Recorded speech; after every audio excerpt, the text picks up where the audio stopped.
Hello बच्चों, तो देखो बात करते हैं नेक्स्ट टॉपिक की। आपकी जो भी है आपका टोटल नंबर ऑफ़ इमेज, कि टोटल नंबर ऑफ़ इमेज आप कैसे काउंट करते हो। देखो बेटा, मान लो आपके पास एक प्लेन मिरर M1 और एक प्लेन मिरर M2 है, ठीक है। और इसके बीच में हमने यहाँ पे ऑब्जेक्ट को प्लेस्ड कर दिया, ठीक है। किसी भी एंगल से कोई भी एंगल आप ले सकते हो। तो हमें ये बताना है ये ऑब्जेक्ट रखने पर कितनी इमेजेस ऑब्टेंड होगी, ठीक है।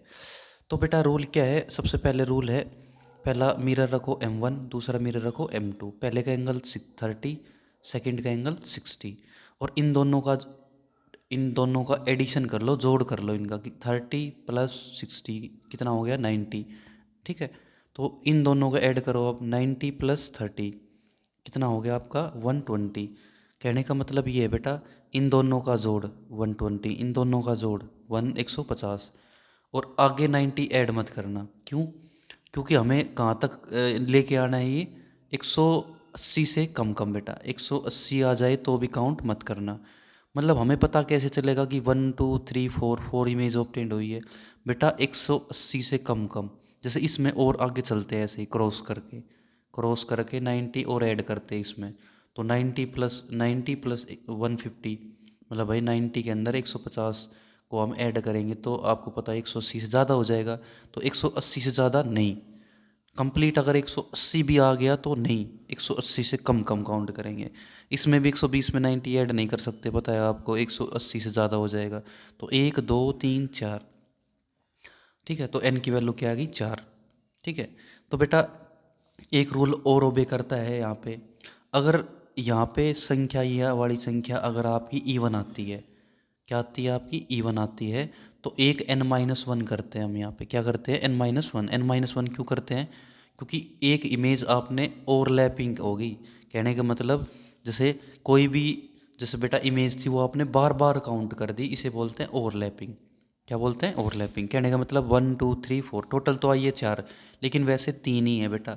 एक इमेज आपने बार बार काउंट कर दी, तो ये रूल है। ओवरलैपिंग कब होती है? जब इन तीनों का जोड़, लास्ट वाली का जोड़ कितना होना चाहिए? 360।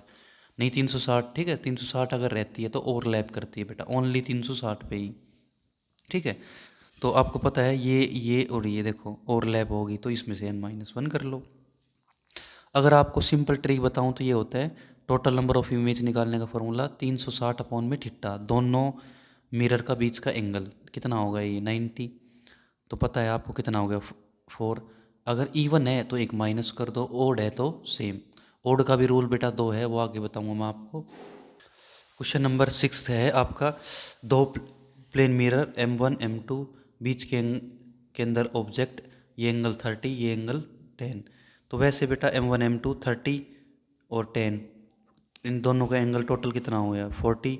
ये तो 70, ये 50, फिर दोबारा 40 ऐड करो, ये 90, और ये 110 में 40 150, ये 130, फिर दोबारा 40 170, ये 90। आपको पता है 190 तो बेटा ज़्यादा हो गया, 180 से कम कम लेना होता है। तो 1 2 3 4 5 6 7 8 9, तो टोटल नंबर ऑफ इमेज कितनी है बेटा 9। और वैसे करते हैं फॉर्मूले से, n = 360 अपॉन में 40 कितना है 9। बेटा 9 अगर ओड है, अगर ये इमेज ओड है तो बेटा ओड है, और ये एंगल अलग अलग है, ओड है और ये दोनों एंगल अलग अलग है, मतलब सिमेट्रिकल नहीं है, तो सेम ही रहेगा ये। क्या रहेगा? सेम। अगर देखो इनका भी जोड़ है 40 है और इनका भी 40 है, लेकिन ये दोनों सिमेट्रिक है, तो कितनी इमेज आई बेटा? 1 2 3 4 5 6 7 8, ठीक है, 80। ये तो पता है 180 आ गया तो नहीं काउंट करना बेटा, सर्कल का मतलब इसे काउंट मत करो। तो टोटल कितनी इमेज आई आपकी? 1 2 3 4 5 6 7 8, कितनी आई बेटा? 8। 8 कितना आया आपका? 8, ठीक है। तो 8 ही बिल्कुल करेक्ट है, 8 ही बिल्कुल क्या है? करेक्ट है। लेकिन इस वाले फॉर्मूले से निकाल के देखते हैं हम, n = 360 अपॉन में थीटा 40, तो 09। लेकिन बेटा 9 कैसी है? ओड। अब ये कहोगे सर ओड में तो सेम रहती है, नहीं बेटा, यहाँ पे सिमेट्रिक है, मतलब ये दोनों एंगल अगर सिमेट्रिक है तो एक कम करना होता है। कहने का मतलब ओड के अंदर, अगर बाई चांस आपका ओड है, अगर ये एंगल दोनों अलग अलग है तो सेम। अगर ये वाली संख्या अलग अलग है और आंसर आपका जो n की संख्या टोटल नंबर ऑफ इमेज की अगर ओड ही है तो अनसिमेट्रिक है, तो बेटा आपका माइनस अगर अलग अलग है तो माइनस नहीं होगा। माइनस कब होता है? ओड में, जब सेम हो। तो बेटा ये एक ट्रिक मैंने और बना रखी है आपके लिए। देखो ये तो टोटल नंबर ऑफ इमेज के निकालने के लिए, ये पोजीशन ऑफ ऑब्जेक्ट, ये total number of image. 360 upon में थीटा। अगर एन की वैल्यू इवन आई है, ठीक है, एनी वेयर कि ऑब्जेक्ट को कहाँ पे रखो, तो n-1 करनी है आपको।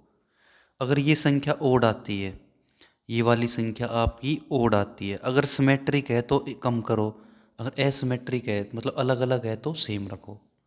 ये बेटा बहुत इंपॉर्टेंट है आपके बोर्ड के लिए, ठीक है। Thank you.